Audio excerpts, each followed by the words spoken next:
আসসালামু আলাইকুম। আশা করি আপনারা সবাই ভালো আছেন। আগের ভিডিওতে আপনাদের দেখিয়েছিলাম আমাদের খামারের প্রথম গরু আমরা কিভাবে আনি।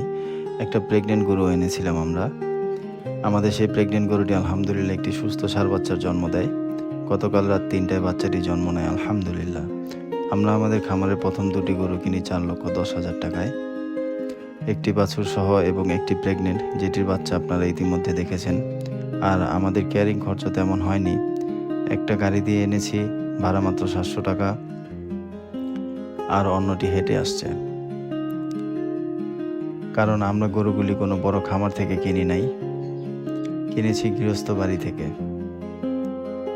আপনারাও যারা আমাদের মতো প্রথম দুইটা একটা গরু দিয়ে খামার শুরু করতে চাচ্ছেন, তাদের জন্য আমার পরামর্শ, আপনারা লোভনীয় ইউটিউব ভিডিও দেখেই গরু কিনে ফেলবেন না।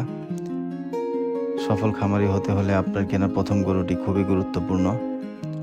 আপনারা আমাদের এই নবজাতক বাচ্চাটির জন্য দোয়া করবেন। আমরা খামারের জন্য প্রথমবারের মতো সাইলেজ করতে যাচ্ছি।